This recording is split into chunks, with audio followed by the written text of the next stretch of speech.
Well, today I'm going to cut up this big log right here. Yeah. First I'll get the shelter set up. It's a beautiful day. Oh my god. It's minus 15 or so.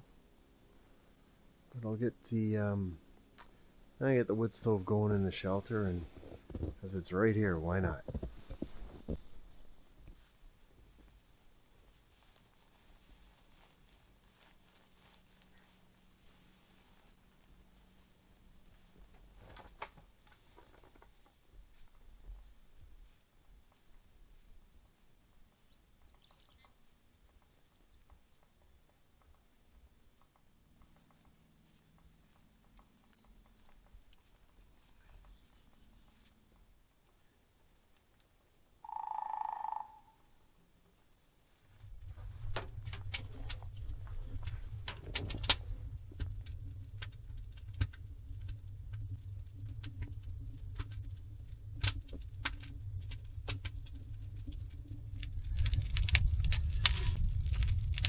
The problem with having a fire like this is now I don't want to go out there and work. Oh boy.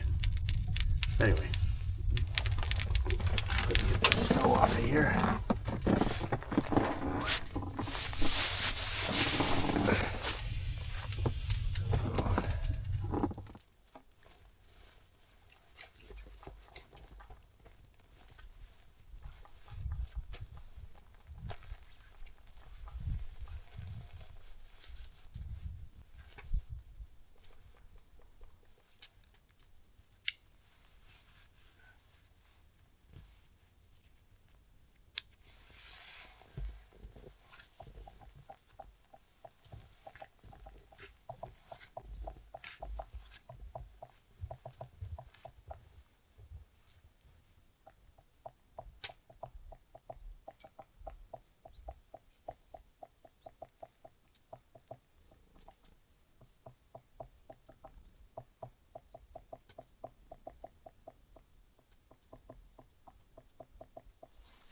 Okay, the issue with a tree like this is where to start.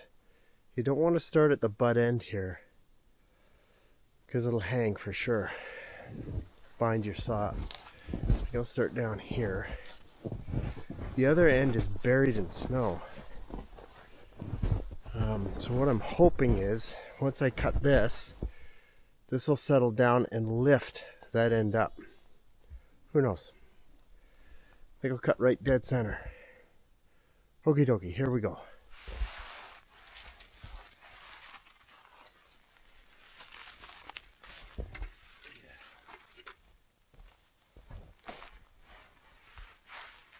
So the tension will be here. What happens is if you cut straight through here, your saw will bind guaranteed. You gotta release the tension from here, for sure. Okay, let's get at it.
If you know your wood, if you know what you're doing, Did you notice the way the logs swang that way?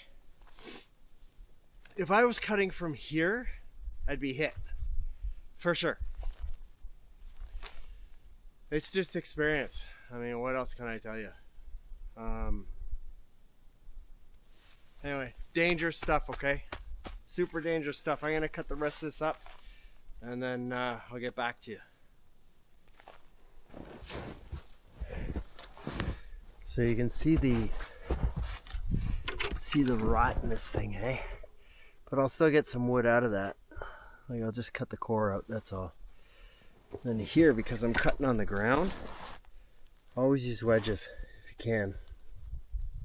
It'll lift the log off the ground. I'll show you in a second.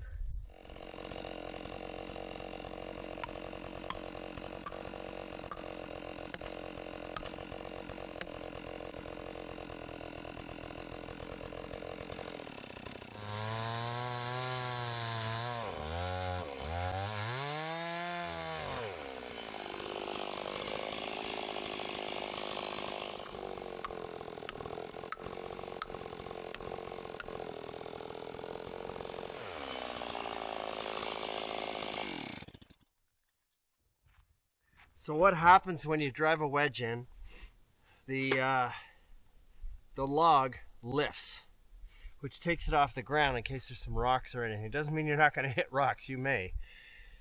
But whatever, it's better to use a wedge than not to use it, right? Okay, I'll keep this going.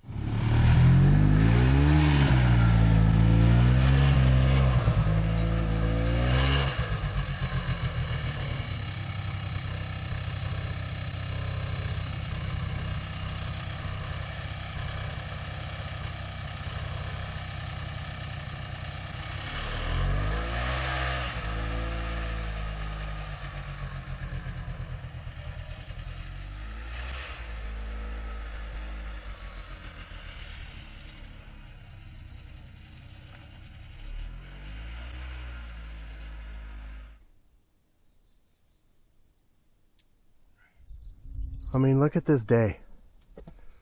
Oh my God, it's beautiful. It's just gorgeous. I hear sleds on the lake now. Wow, I wouldn't be out there. I mean, I'm a bit crazy, but I'm not that nuts. Mind you, those guys are probably topping 70, 80, 90 miles an hour, so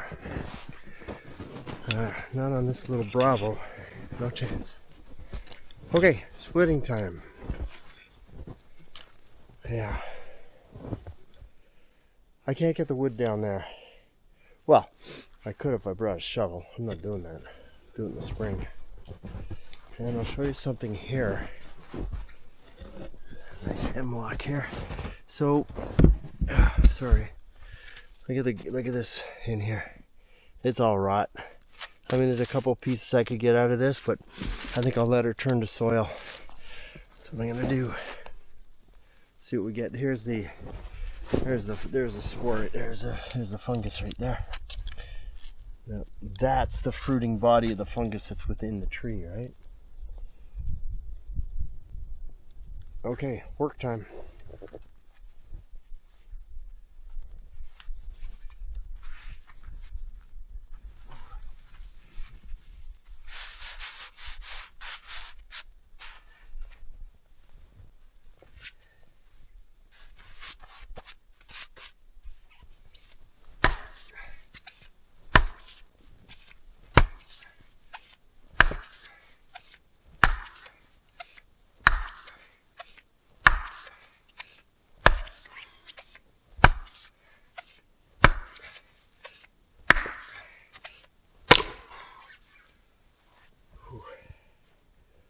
Who needs a gym, eh?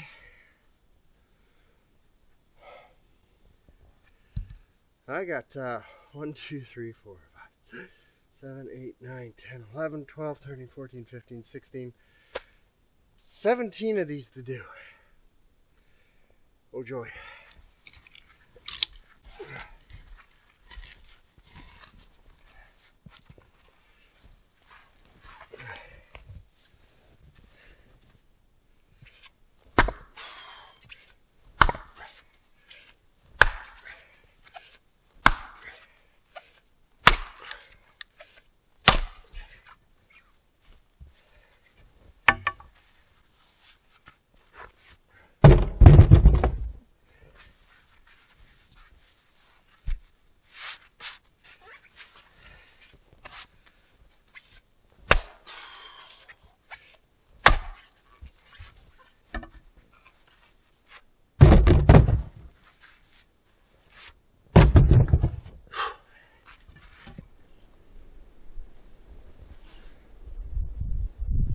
comes a nice breeze. Oh. It's minus 15. Perfect for doing this stuff.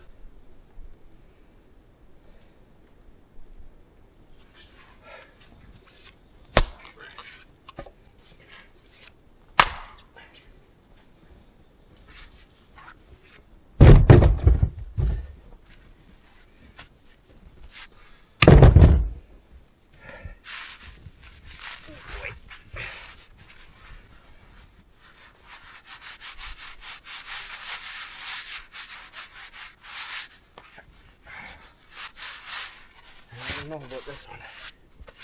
It's huge. And we'll try.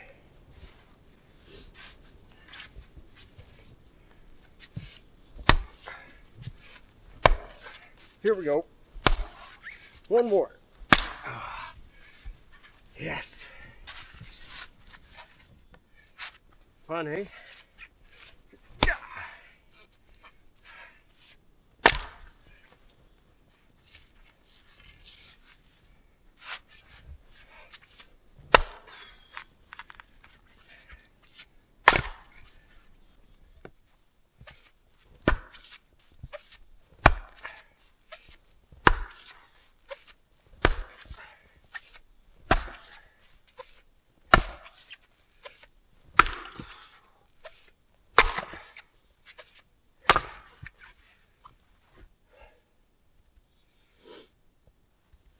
Okay.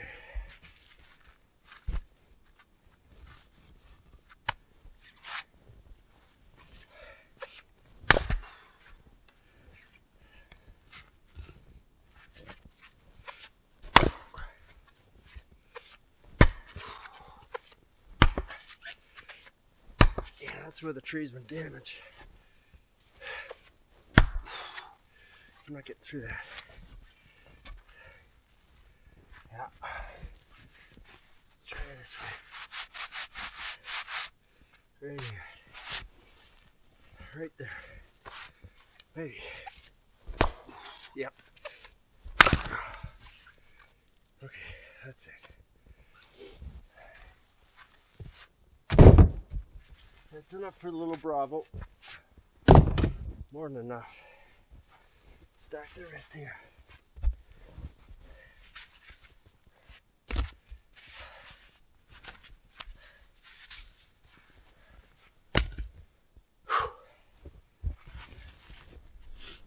Okay, it's all done. It took about an hour and a half. I don't really and truly, nobody cares about this kind of stuff, but I do this for prosperity's sake. Posterity, that's it. Anyway, it's for my son, just so he knows what goes on out here. He knows, but so yeah. Now it's just the hauling. But if you're gonna cut trees like this out here, you gotta be safe, man. Wear chaps, wear your helmet with a face visor. Not to get all goofy on you, but it is the way to go. Whew. All right, that's a workout. See you later.